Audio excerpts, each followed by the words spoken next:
Assalamualaikum warahmatullahi wabarakatuh. Di kesempatan ini Pak Dodik akan menjelaskan tentang materi PAI, tentang materi zakat. Simak baik-baik agar kamu semakin tahu dan semakin banyak ilmu. Cekidot.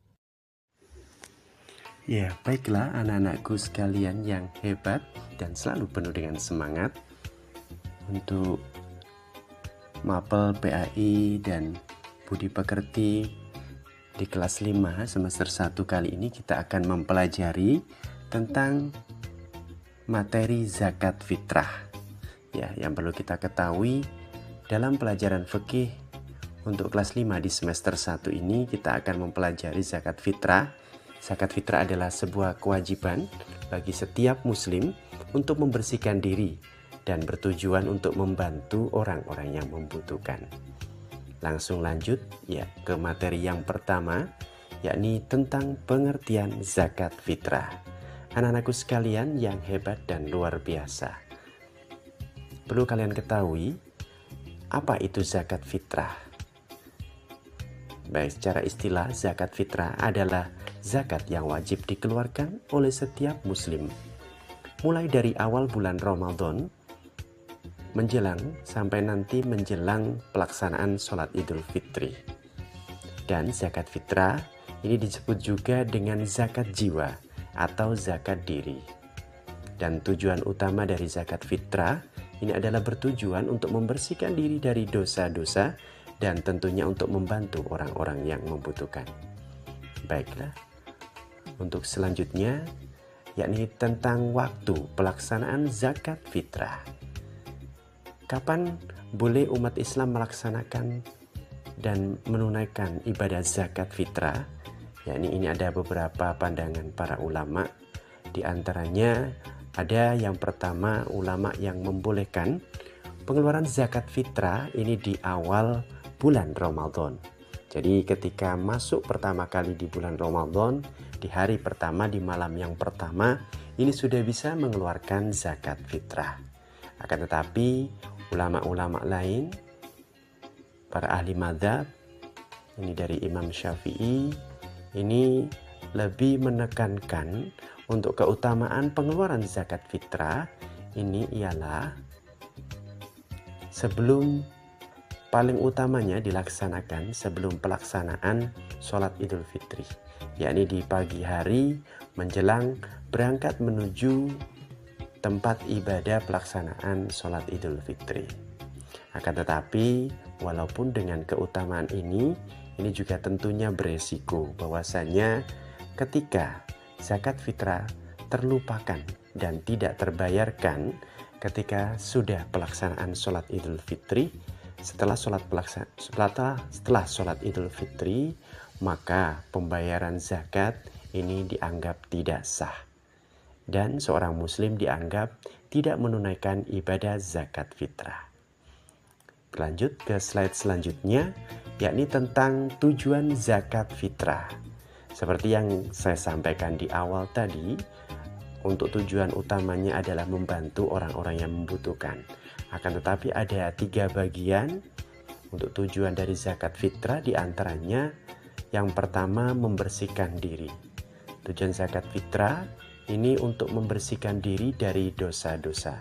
Jadi sebagai penebus dosa dalam umat Islam melaksanakan ibadah puasa.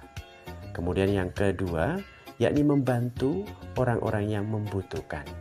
Zakat fitrah tentu akan membantu meringankan beban mereka yang membutuhkan. Dan yang terakhir, ibadah zakat fitrah ini bertujuan untuk menyempurnakan ibadah di bulan Ramadan.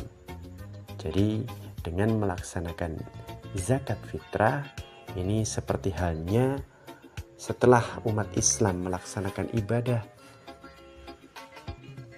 sunnah dan ibadah wajib yang pahalanya begitu luar biasa di bulan Ramadan, tidak akan sempurna tanpa pelaksanaan ibadah zakat fitrah.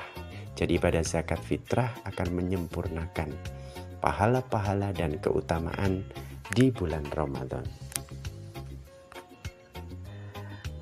Anak-anak kelas 5 yang luar biasa.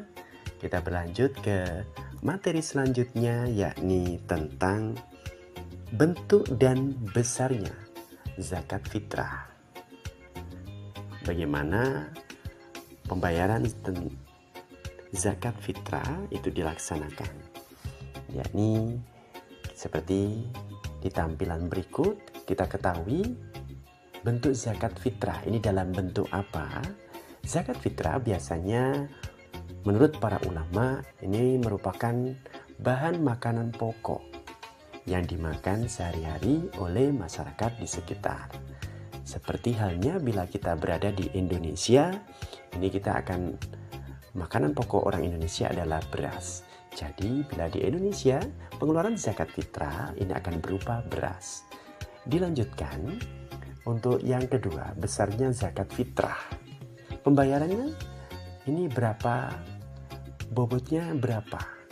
Jadi pada zakat fitrah bobotnya adalah sebesar 1 sok. 1 sok ini untuk ukuran di negara Arab itu merupakan ukuran kurma, di mana bila kita konversikan atau kita rubah dalam kilogram, ini sebesar 2,5 kilogram atau 2,5 kilo gitu ya. 2,5 kilogram beras. Apabila di suatu tempat ini ditemukan kesulitan mencari bahan makanan, maka diperbolehkan zakat ini dalam bentuk uang yang nilainya senilai juga dengan 1 sok atau 2,5 kilogram beras. Akan tetapi tentu saja lebih utama pembayaran zakat fitrah ialah dengan menggunakan bahan pokok makanan, bukan dengan uang. Selanjutnya kita akan mengetahui hukum zakat fitrah. Apa hukum zakat fitrah?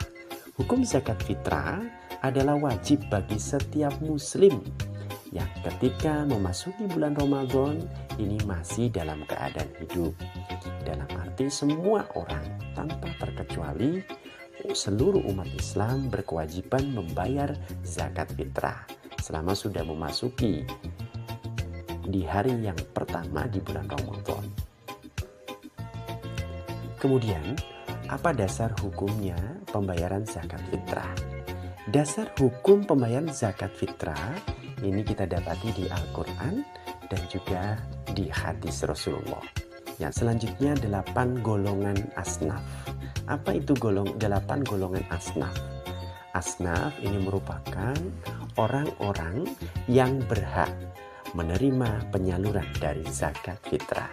Siapa saja mereka? Yang pertama adalah golongan orang-orang fakir. Orang fakir adalah orang yang tidak memiliki harta dan penghasilan yang tetap untuk memenuhi kebutuhan pokoknya sehari-hari. Kemudian dilanjutkan yang kedua adalah orang-orang miskin. Siapakah mereka? Adalah orang-orang yang tidak memiliki harta dan penghasilan untuk memenuhi kebutuhan pokok sehari-hari. Yang selanjutnya adalah amil. Amil ini merupakan panitia penyalur dari zakat fitrah. Kemudian untuk yang selanjutnya, penerima zakat fitrah adalah kaum mu'alaf. Mu'alaf adalah orang-orang yang baru masuk Islam. Selanjutnya adalah orang ghorimin. Siapakah mereka orang ghorimin? Ghorim ini adalah bahasa Arab yang berarti mereka yang memiliki banyak hutang. Jadi orang yang berhutang banyak sehingga kebutuhan pokok mereka tidak tercukupi, ini juga berhak mendapatkan zakat fitrah. Selanjutnya golongan yang ketujuh adalah mereka yang fisabilillah. Siapakah mereka? Fisabilillah adalah orang-orang yang berjuang atau berjihad di jalan Allah, yakni mereka yang melakukan peperangan di jalan Allah untuk membela kebenaran. Kemudian yang terakhir adalah Ibnu Sabil. Ibnu Sabil ini adalah mereka yang melakukan perjalanan jauh lebih dari 80 km di mana perjalanan jauh ini sampai menghabiskan bekal mereka, sehingga mereka juga berhak menerima zakat fitrah. Akan tetapi beberapa ulama berpendapat zakat fitrah lebih diutamakan kepada golongan fakir dan miskin. Akan tetapi ulama lain membolehkan semua 8 golongan ini bisa menerima zakat fitrah. Itulah perbedaan pendapat di kalangan para ulama Islam yang sebagai bukti rahmatan lil alamin. Selanjutnya, kesimpulan dari pelajaran kita hari ini, yang pertama dari pengertian zakat fitrah itu merupakan kewajiban bagi muslim untuk membersihkan diri dan membantu orang yang membutuhkan. Hukum dasar zakat fitrah itu didasarkan diantaranya pada Al-Quran, surah Al-A'la ayat 14 sampai dengan 15, dan juga beberapa hadis Rasulullah. Dan yang terakhir, manfaat zakat fitrah. Manfaat atau hikmah zakat fitrah ini bisa bermanfaat membersihkan diri dan dosa, juga dalam rangka membantu orang-orang yang membutuhkan. Manfaat zakat fitrah. Dalam hal ini ada beberapa aspek yang bisa kita petik hikmahnya dari zakat fitrah. Yang pertama adalah hikmah dari aspek spiritual. Dari aspek spiritual, zakat fitrah membersihkan dan mensucikan jiwa dari sifat kikir dan egois. Kemudian dari aspek sosial, zakat fitrah ini bisa mempererat tali silaturahmi dan meningkatkan kepedulian sosial kepada sesama. Dari aspek ekonomi, zakat fitrah bisa membantu meringankan beban ekonomi kaum du'afa atau orang-orang yang membutuhkan ketika berada mendekati di hari raya Idul Fitri. Dan yang terakhir adalah aspek moral. Dengan zakat fitrah tentu akan menanamkan rasa syukur kepada Allah dan tentunya semakin menguatkan kepedulian kita terhadap sesama, terutama terhadap umat muslim lainnya. Demikianlah tadi anak-anak hebat materi kita pada pagi hari ini yang luar biasa. Semoga kalian selalu sehat dan selalu mendapatkan ilmu-ilmu yang manfaat. Amin Allahumma amin. Di akhir kata, marilah kita tutup dengan berdoa membaca suratul Fatihah. Dan apabila ada kurang lebihnya, saya mohon maaf. Assalamualaikum warahmatullahi wabarakatuh.